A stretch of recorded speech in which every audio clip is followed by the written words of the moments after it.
Sra. Presidente da Assembleia de Freguesia de Maceda, Sr. Presidente da Assembleia Municipal de Alvar, restantes elementos da mesa, Executivo, senhores convidados, macedenses. Comunicação Social. Hoje é um dia importante para a Freguesia de Maceda, porquanto somos obrigados a discutir algo que se calhar não seria oportuno nem desejável neste momento, que é o denominado documento verde da reforma da administração local. Foi-nos estabelecido um tempo limite para intervenções, e eu espero que sejam muitas, sobretudo do público, porque é ao público que está reservado o papel mais importante nesta noite de uma sessão de esclarecimento e uma sessão pública da nossa Assembleia de Freguesia. E vou então iniciar a minha intervenção, que foi escrita para realmente ser mais sintetizada e mais rápida, embora não consiga dizer tudo aquilo que sinto e o que quero aqui nesta noite. Decorrente dos compromissos assumidos com a Troika, o Governo de Portugal, através do Gabinete do Ministro Adjunto dos Assuntos Parlamentares, elaborou o denominado Documento Verde da Reforma da Administração Local. Da leitura dos diversos conteúdos está claramente expressa a intenção de redução do atual número de freguesias, que são 4.259, pela sua aglomeração, dando origem à criação de novas freguesias com maior dimensão e escala, de acordo com as suas tipologias e salvaguardando as especificações territoriais. Isto é uma citação do documento verde. Portanto, o que está em discussão é tão simplesmente a deliberada vontade da Administração Central em extinguir o elevado número de freguesias para incrementar mais cortes nas transferências de verbas. Se atualmente a Lei das Finanças Locais merece reparos negativos porque as verbas transferidas são insuficientes para dar resposta às solicitações das populações, o novo modelo assenta numa redução efetiva de meios, porque a Troika também entende que as autarquias absorvem uma fatia importante de recursos, mas certamente não terá a mínima noção do que é a gestão autárquica de proximidade, da eficiência e afetação de recursos, na qualidade da prestação de serviço público, tendo em conta as especificidades das freguesias, tudo isto em nome da tão propalada coesão e competitividade territorial. Em síntese, neste documento verde, o Governo elenca diversos objetivos que supostamente quer atingir. E o primeiro diz o seguinte: promover maior proximidade entre os níveis de decisão e os cidadãos, fomentando a descentralização administrativa e reforçando o papel do poder local como vetor estratégico de desenvolvimento. O segundo objetivo era valorizar a eficiência na gestão e na afetação dos recursos públicos, potenciando economias de escala. Terceiro, melhorar a prestação do serviço público. Quarto, considerar as especificidades locais, áreas metropolitanas, áreas maioritariamente urbanas e áreas maioritariamente rurais. E quinto, reforçar a coesão e a competitividade territorial. A reorganização do território passa assim para a primeira linha da discussão e o modelo que nos é proposto implica efetivamente a extinção de um grande número de freguesias, baseada, como muitos já o afirmaram, em critérios traçados à régua ex-4. Passando ao enquadramento nos critérios definidos pelo Governo, Maceda está sob a ameaça de extinção porque pertence a um concelho com mais de 100 habitantes por quilómetro quadrado e menos de 500 habitantes por quilómetro quadrado, tem menos de 5.000 habitantes, temos 3.534 em função dos censos de 2011, a sede da freguesia está a menos de 10 km, estamos a 8,1, e foi classificada como AMU, área maioritariamente urbana.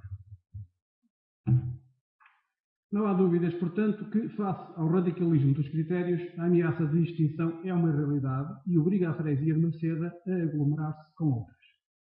Para além disso, está previsto atribuir novas competências às juntas de freguesia que, segundo o documento verde, devem ser reforçadas e diferenciadas de acordo com a sua tipologia e dimensão. Que competências? Ninguém sabe. Nem tão poucos recursos que é necessário alocar para que seja possível assumi-las, num contexto muito diferente do atual e num quadro de regulação e representatividade política também diferente. O cenário aponta assim para a criação de novas freguesias, sendo no mínimo altamente duvidoso que, resultante da agregação de territórios, venha a ser respeitada a identidade, a história e a cultura das freguesias a extinguir. Cada terra e, por conseguinte, cada freguesia tem os seus usos, costumes e tradições que constituem o seu património material através do qual facilmente se chega à identidade de um povo que, melhor ou pior servido pelas regras vigentes do atual poder local, ainda continua a acreditar nas suas virtudes e na efetiva relação de proximidade com os eleitos. Importa referir que no Concelho de Ovar apenas 3 freguesias cumprem os critérios para se manterem sem necessidade de aglomeração. São elas Esmoriz, Ovar e Valde. Contudo, mesmo estas serão para extinguir, na eventualidade de integrarem a liderança de mega-freguesias, porque certamente os integrados jamais aceitariam uma eliminação pura e simples sem que pelo menos passasse a existir um novo nome, uma nova freguesia. E isto é importante que seja dito. Nestas circunstâncias, no limite, assistiríamos à extinção de todas as freguesias do Concelho para dar lugar a outras com novas denominações. Será isto pacificamente aceitável pela população do nosso Concelho?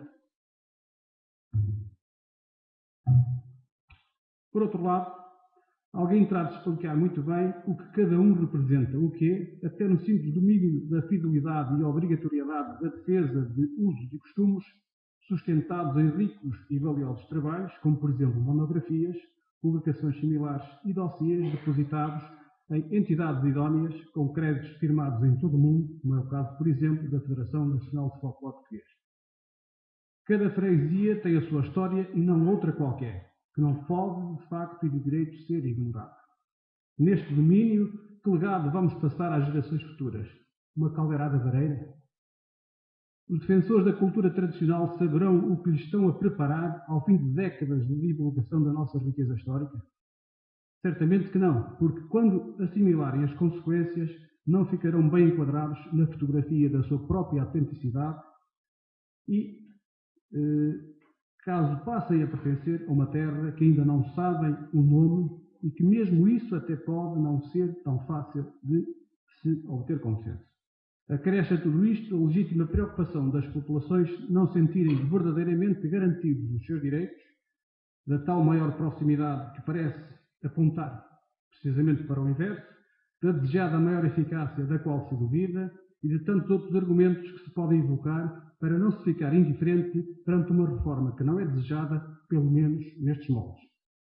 O que estará efetivamente a fazer falta é uma verdadeira regionalização e não uma redefinição fronteiriça entre freguesias e concelhos. Do que precisamos mais efetivamente é de aumentar a nossa qualidade de vida, que a cada dia que passa está a degradar-se de uma forma acelerada e assustadora, desmobilizadora até do voluntariado e participação cívica daqueles que, com espírito de doação, ainda se interessam pelo bem coletivo e, com o heroico esforço, tentam por todos os meios reduzir assimetrias colossais acumuladas ao longo de décadas, exatamente porque não tínhamos um poder local como era necessário. Os nossos problemas são outros, e não os que agora as freguesias querem imputar para poupar recursos públicos. Aglomerar implica extinguir e redefinir territórios. É aos eleitos que cabe, em última instância, interpretar e defender, transmitir a sensibilidade da população que representam numa matéria extremamente sensível que pode ditar ou não a extinção de freguesias. Desta sessão pública da Assembleia de Freguesia deve sair uma orientação a seguir, a qual terá certamente em atenção a vontade que hoje aqui ficar maioritariamente expressa. Ninguém, neste processo, deve estar condicionado à disciplina do voto partidário, daí que tivéssemos optado por uma sessão alargada à participação do povo que nos elegeu. De qualquer das formas, será sempre com muita tristeza que, ao fim de algumas décadas de democracia, tenhamos chegado a este desidrato tão deprimente, cuja expressão máxima aponta para a eliminação de freguesias, em vez de debatermos questões bem mais importantes que a todos nos afligem, como, por exemplo, de que forma o governo e o poder local, o município e as freguesias, por exemplo, poderiam atacar o flagelo do desemprego no nosso concelho, criando mecanismos verdadeiramente sustentáveis para, por exemplo, manter as nossas ruas bem limpas, sem buracos, jardins bem tratados, zonas florestais bem cuidadas a produzir riqueza, centros de ocupação ativa e produtiva para diversas faixas etárias com atividades diversificadas, enfim, um vasto rol de serviços públicos que certamente com a redefinição de políticas e objetivos proporcionaríamos melhores condições de vida coletiva. Esta é, porventura, a visão da grande maioria dos autarcas, que muitas vezes, com vontade de dar resposta às solicitações, infelizmente não o podem fazer, porque os meios não são elásticos, não chegam para as necessidades e, por mais pequena que seja a freguesia, é sempre muito que ainda está por fazer. Os meios não se inventam, ou existem ou não existem, não há milagres. Acresce ainda o facto dos autarcas serem rotulados de despesistas, de nada fazerem, ou se fizerem, são obrigados a aumentar o endividamento. Isto é que deveria estar no centro do debate das preocupações, de tal modo que deveriam existir respostas para muitas das interrogações e sérios receios que o futuro nos reserva. Há, de facto, muitas ameaças, bastaria trazer à discussão alguns temas, como, por exemplo, o CTT, posto médico, variante A29 e o trânsito da 109, o saneamento básico, a degradação contínua da nossa frente do mar, o mau aproveitamento da zona florestal, como a floresta velha sem perspectivas de ser renovada, etc. Ou que futuro, por exemplo, para o associativismo local no modelo de gestão sustentável? Será também a extinção que se pretende? Porque se os meios vão ser reduzidos, qual é a perspectiva? É vir bater à porta da Junta de Freguesia e da Câmara Municipal como um único meio de salvação? O que aconteceria a uma mega freguesia com 2 ou 3 auditórios públicos, vários pavilhões inodesportivos, vários centros educativos, várias unidades de saúde? Alguns serão para vender em asta pública?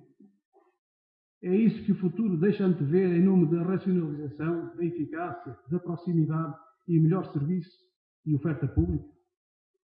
Estas é que são as incontornáveis preocupações do Executivo Polideco. Vivemos nos limites há muitos anos e isto parece não ter relevância para alguns, mas o nosso povo sabe do que falta.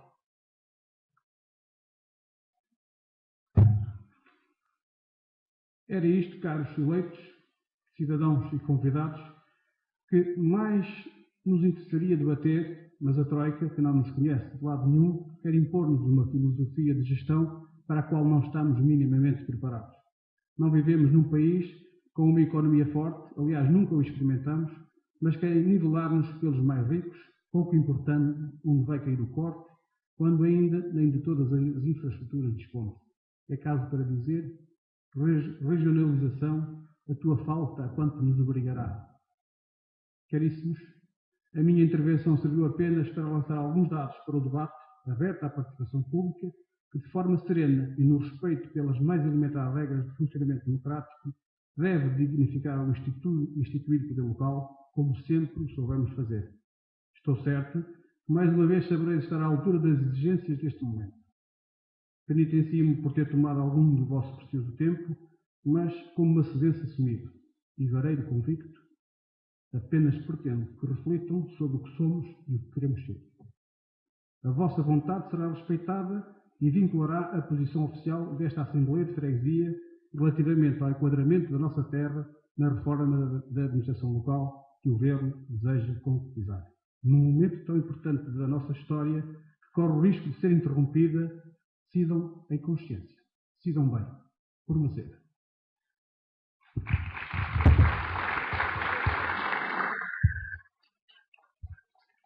Muito obrigada, Sr. Presidente da Junta de Freguesia de Maceda. Eu vou dar a palavra ao membro da Assembleia de Freguesia, Sr. António Oscar Silva.